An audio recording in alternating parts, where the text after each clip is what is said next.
Mesdames, Messieurs, bonsoir. Nous avons l'immense plaisir de recevoir sur ce plateau Cheikh Gueye. Il est inspecteur des impôts et domaines, spécialiste de la fiscalité internationale. Prétexte de cette invitation, l'affaire Panama Papers. Bonsoir, Cheikh. Bonsoir, Antoine. Vous l'appelez tout à l'heure Panama Gate.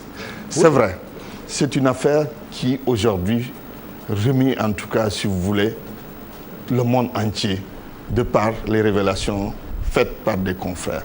Cheikh, d'abord, qu'est-ce que vous pensez de cette affaire? Oui, je l'ai appelé Panama Gate tantôt, simplement pour insister sur l'aspect médiatique de douche froide que cela a créé dans l'opinion internationale. Alors qu'en réalité, il n'y a rien de nouveau sous les cieux. C'est aujourd'hui le journalisme d'investigation qui a permis au monde entier de découvrir près de 11 millions de fichiers liés à ce que l'on appelle des créations ou des transferts offshore. Le monde semble s'émouvoir, alors qu'en réalité, c'est une pratique largement étendue dans le monde. Pratique courante qu'on a découverte depuis bien des années, vous l'avez sans doute dit. Et il faut rendre quand même hommage à un de nos confrères sénégalais, Amadou Tidjansi, qui fait partie des journalistes qui ont quand même révélé toute cette chose. Alors, pour revenir justement sur cette affaire, Cheikh Gueye, il y a eu des placements dans des paradis fiscaux, la création de sociétés offshore, entre autres. Évasion fiscale, est-ce une réelle ou une véritable préoccupation pour nous au Sénégal? Moi, il me semble que quand on aborde cette question que j'ai appelée tantôt le Panama Gate ou Panama Papers, il me semble qu'il est important, avant d'aborder cette question, de procéder à une sorte d'élucidation conceptuelle. Parce que très rapidement, la presse a rué dans les brancards pour parler d'évasion fiscale, d'autres de fraude fiscale. Il est bon d'abord de clarifier ces deux concepts qui ne signifient pas du tout la même chose. C'est vrai, mais dans ce cas, de quoi il s'agit d'abord? D'évasion fiscale. D'abord, l'évasion fiscale, avant de pouvoir dire de quoi ça s'agit, je voudrais d'abord expliquer un peu ces deux concepts. L'évasion fiscale n'est pas en fait une violation du référentiel normatif.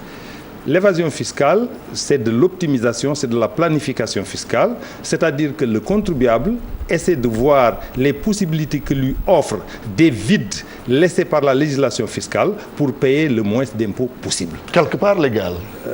Mais en fait, même si dans tous les cas, ce n'est pas une violation de la norme. Alors que la fraude fiscale constitue effectivement une violation de la norme fiscale. C'est ça la différence du point de vue conceptuel. Maintenant, il faudrait bien comprendre ce qui se passe, parce que pour le moment, nous en sommes simplement à l'exhumation de fichiers relatant des placements offshore. Il faut savoir que ces placements offshore peuvent être des comptes bancaires domiciliés au Panama, qui est un paradis fiscal.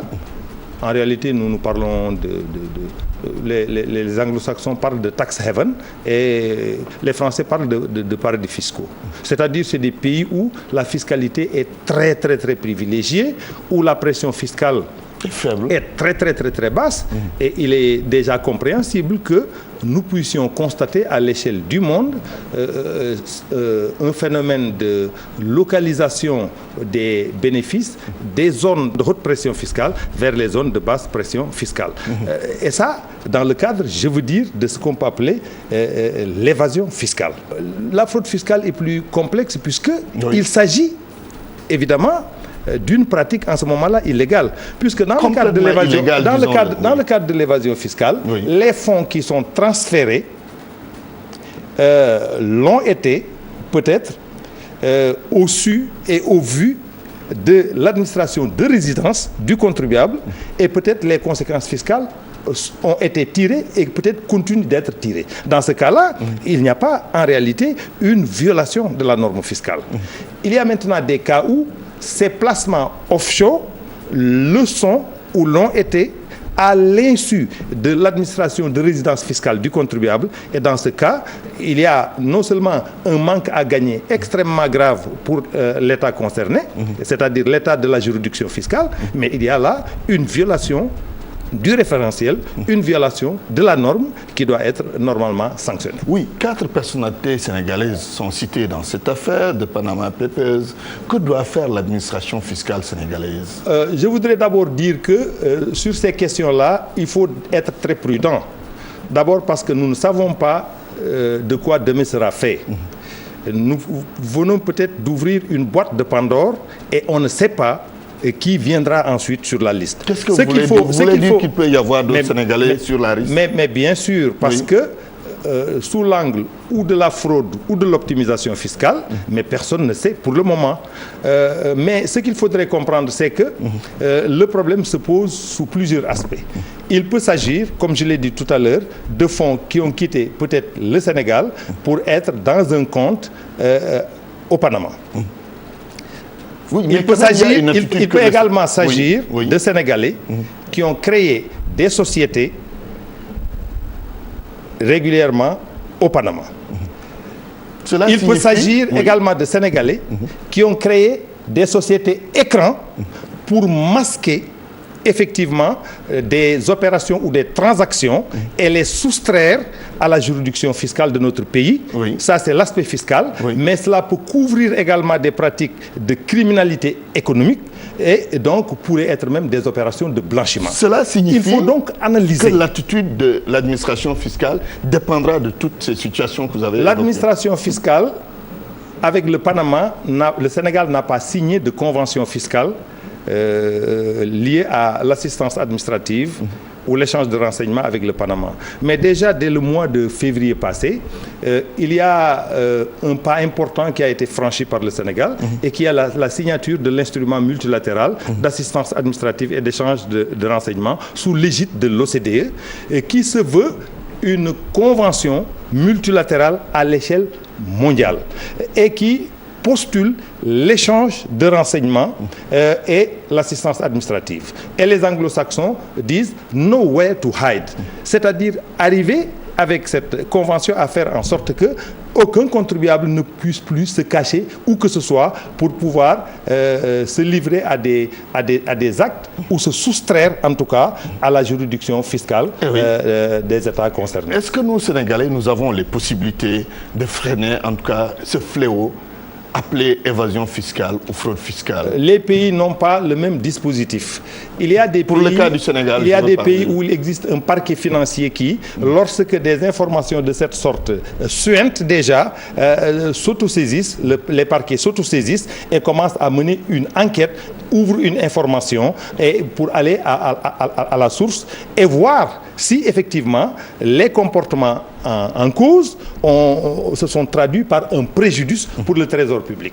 Il y a d'autres pays qui n'ont pas ce dispositif pénal, mais ont un dispositif au premier degré, c'est-à-dire au niveau des administrations fiscales, où l'administration fiscale peut effectivement, avec les moyens du bord, essayer de mener ses propres investigations pour pouvoir également tirer les conséquences fiscales de tels comportements délictueux. Vous êtes spécialiste de la fiscalité internationale. Pour le cas du Sénégal, qu'est-ce qu'on doit faire? Pour le cas du Sénégal, nous sommes plus ou moins désarmés. Nous avons évidemment un dispositif de répression de la fraude fiscale sous cette forme ou de fonds qui seraient transférés à l'étranger sans avoir acquitté les impôts légaux dans notre pays. Mais vous savez, le problème de fond, c'est comment arriver à disposer des informations. Parce que comme vous le savez, les journalistes disent qu'ils protègent leurs sources et ils ne vont pas rendre public le fichier qu'ils ont découvert. L'État du Panama lui-même n'est pas informé de l'existence de ce fichier et se dit prêt même à coopérer au plan international. Alors, mais puisque le Panama, qui a été décrié au niveau du Forum mondial, alors décide de coopérer, parce que c'est souvent des États dits non coopératifs, avec les gens qui font des placements, de coopérer au niveau multilatéral, et s'il y a des informations détenues par un pays avec lequel le Sénégal a effectivement une convention ou un pays signataire déjà de l'instrument multilatéral, il est possible de faire un partage d'informations permettant à nos administrations fiscales de pouvoir effectivement tirer les conséquences fiscales de ces attitudes-là. L'Afrique, c'est 192 milliards. C'est 192 milliards par an perdus en termes d'évasion fiscale pour l'Afrique. Alors, quel garrot faudrait-il poser pour arrêter le segment? Ce n'est pas seulement l'Afrique. Les pays les plus développés, y compris les États-Unis, ont été confrontés à ce problème effectivement de délinquance économique par les transferts offshore.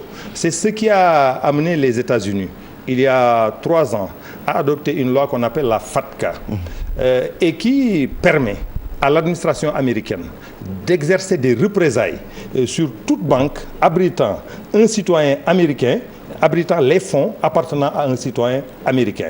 Si la banque refusait de donner les informations à l'administration américaine, celle-ci serait fondée de mener toutes les représailles nécessaires, y compris fermer les succursales de ces banques ou les représentations de ces banques sur toute l'échelle du territoire américain. Mais est-ce que l'Afrique a ses moyens? L'Afrique n'a pas encore ses moyens.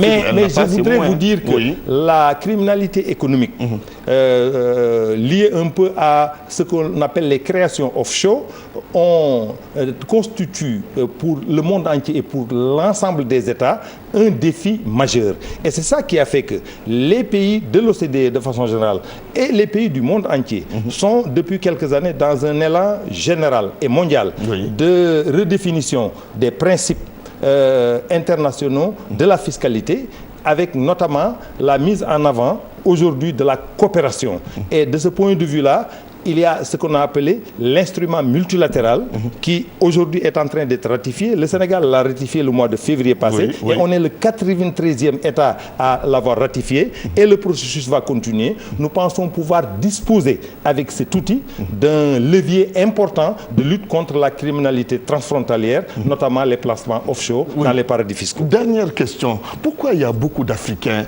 dans ces systèmes de placement dans les paradis fiscaux? Cela se comprend? Oui, moi je dis qu'on ne peut pas faire un traitement globalisant parce que celui qui effectivement a acquitté l'ensemble de ses obligations fiscales est libre, compte tenu du principe de la liberté d'entreprise et de la liberté économique, de placer son argent où il veut si cela se traduit par effectivement un gain dans le développement de son activité économique à l'échelle du monde. Mais si ces fonds ont été placés dans un paradis fiscal, dans le sens de la planification, de l'optimisation fiscale ou même de la fraude fiscale, à l'insu des administrations ou des juridictions fiscales de résidence, alors en ce moment-là, je pense qu'il y a quelque chose à redire. Mais si c'est simplement dans l'intérêt de l'entreprise, parce que des placements offshore peuvent être tout à fait réguliers et être exigés par le commerce juridique international de biens ou de services. Et l'évasion fiscale a de beaux jours devant elle? Oui, parce que c'est difficile à dire, mais même les États-Unis ont un petit État qui s'appelle le Delaware et qui est un paradis fiscal. La France à Monaco dans sa juridiction et qui relativement est un paradis fiscal. Donc, je disais tantôt dans les coulisses que, au fond, la mondialisation est en train d'être prise à son propre piège, qui est le piège même du capitalisme de façon générale, puisque de toute façon, les paradis fiscaux, ce n'est pas pour demain la veille. Très bien. Cheikh Gueye, je vous remercie. Je rappelle que vous êtes inspecteur des impôts et domaines. Nous sommes au terme de cet entretien. Vous êtes également spécialiste de la fiscalité internationale. Merci d'avoir accepté cet entretien. Cheikh Gueye, merci. À vous, Chérif Cheikh Ahmed Tidiane Diop. Demain, retrouvez Mahmoud Ibrakan sur ce même plateau. Excellente soirée chez vous.